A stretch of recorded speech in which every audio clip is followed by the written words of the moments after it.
Yes, is it visible now? Yes, ma'am. Now, Yes, ma'am. yes, Gautami, you can start now.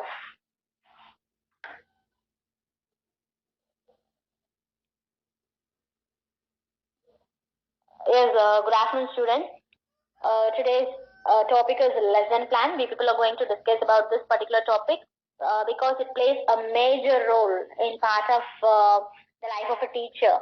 Because before entering into the classroom, before you are teaching, before you are planning for anything, you have to prepare. Okay, both physical and mental preparation is must. So based on that, okay, keeping that thought in mind, we have to plan for a lesson. We have to prepare a lesson plan or unit plan, whatever it is. You have to plan for something. Okay, if you want to do something, you have to plan for it. Okay, so if you want to teach something, you have to plan for that. So that will be called as lesson plan. Each and every teacher, if you want to become a professional teacher, you must be aware of how to write a lesson plan. Okay, for all the units you have to write, for all the subjects you have to write, for all the standards you have to write. Okay, it's nothing but a planning. Okay, it's a preparation level. You can call like that also. It's a preparation level or it is a planning level. Okay, so in this, what you have to do is what I'm going to teach and for which standard I'm going to teach, which subject or which topic. So all those things you have to plan and you have to prepare which teaching methodology I'm going to adopt. Okay, what are the teaching aids I'm going to use. Okay, like that you have to prepare. This is a planning ceremony. Okay, you can call like that also. It's completely for planning, right? So as a teacher, you must be aware of, and not only as a teacher, as a student teacher, you must be aware of the writing format. That is the format of a lesson plan. Okay, I'm going to explain that only now. So listen carefully. The first thing, first we'll discuss something about the definition of a lesson plan. What mean by lesson plan? Actually, it's a teacher's detailed description of the course of instruction. That is, you people are going to teach something. No, so what you are going to teach and how you are going to teach, all those things you are going to give a detailed description. Okay, in your daily lesson plan, it should be developed. Okay, a daily lesson plan is developed by a teacher to guide class learning. Because why? What is the reason? What's the purpose behind it? Is it is completely for the successful outcome of a learner. Okay, your planning will give a successful outcome. Okay, that will be the result. So for that outcome, you have to plan. Is it clear? So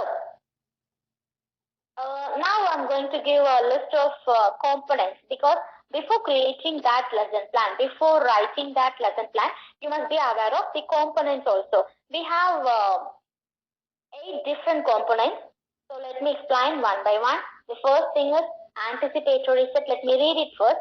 So we have 8 different components as I told you. The first one is anticipatory set, then purpose, input, modeling, guided practice, checking for understanding, then independent practice, and then closure. So the first one, anticipatory set. That is, it is like checking the previous knowledge. Okay, it is nothing but a small activity or some motivation or asking some questions like that. So the purpose behind it is you have to check the previous knowledge of the student. Okay, that will be the first step. Okay, checking the previous knowledge of the students because it will make them to be attentive. It will make them to prepare both mentally and physically for the new topic. Okay, so that is the first point. And the second one is purpose. And after that, you have to write the purpose. That is objective. Why I'm teaching this particular topic? What's going to happen? Okay, what can I expect from the students at the end of the class? So like that, you have to list out the objectives. That is purpose. And the next one is input. How you are teaching? I'm going to adopt some lecture method or demonstration method or quizzes method like that. How the input is going to be given to the students. That is input. And then modeling. As I told you, while explaining, you can show some models or you can show some regiments. Otherwise, you can adopt some demonstration method also if you are teaching science subject. That is modeling. And then guided practice. For example, if you have taught some grammar exercises or mathematics to your students, you will give some formulas, or you will give some sums to them, right? You will give some practice sessions, right? That is guided practice. So let them practice. You will give some workbook or exercises or whatever it is, and you will make your students to do that. Yeah. So that is guided practice. And the next one is checking for understanding. And after that, after completing the practicing session, you will check whether your students have understood what you have learned, what you have taught. Okay, that is checking for understanding. And the seventh one is independent practice. So after that, you will assign some homework, right? That is your home assignment or follow-up activity like that. So at the end of the session, at the end of the class, at the end of the syllabus, or whatever it is, you will give some work to them, some activity to them. You can assign some work to them. That is independent practice, because if you are assigning some work, they will try that work, that assignment in their home on their own. Okay, that is independent practice. And the last one is closure. That is end of the session. At last, you came to a conclusion. Okay, you came to the end of the period. So these are the 8 components of writing a lesson plan. Okay. And now, fourfold lesson plan. Actually, this fourfold lesson plan, I taught you in that, I gave some ideas about this particular lesson plan in our previous class itself, that is Hebartin. I told you many times that Hebartin level of teaching, that is this fourfold lesson plan. Actually, this format was given by Hebartin. Okay. So, while writing the lesson plan, these should be these items should come in the first page. That is name of the student teacher. That is your name you have to write. Okay, because you are the student teacher now. Okay, you are going to write the lesson plan. So you have to write your name here, then name of the school, subject, section, unit, date, and instructional objectives. And then objectives, I told you, the purpose of teaching that particular topic. And teaching resource or aid, the teaching aid, what are the aids you are going to use while teaching that topic. So you have to list out those aids, and then previous knowledge testing. So you have to check the previous knowledge of the students also. So these are the things you have to write in the first page. Okay. Yeah, let me show you this next last page. So this is the format actually. After writing these things, these particulars in the front page, you have to start the second page. The second page should be formed like this. That is, you have to split the page into 4. The first column, content, then learning behavioral outcome, then learning experiences, and the last one is evaluation. Okay.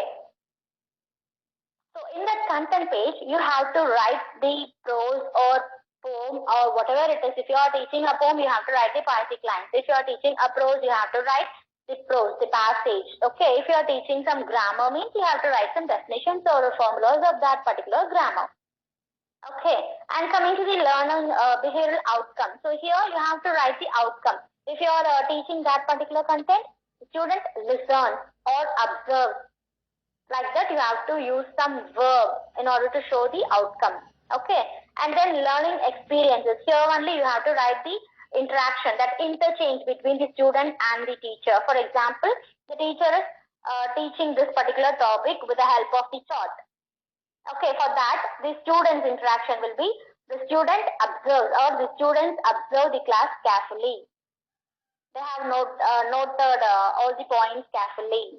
Like that, you can write. So, some interaction should be there between the student and the teacher. That interchange should be written there. That is in the learning experiences. And in the last column, evaluation column, here you can ask some questions. Whatever you talk, you can write some questions from that particular concept. Okay, like this, you have to frame the lesson plan, and at the end of that, you can give some home assignment. And while completing the lesson plan, you can write signature of the student teacher and then signature of the guide teacher. So this is the actual format which you are going to follow for your second year while writing the lesson plan during your teaching practice. Okay.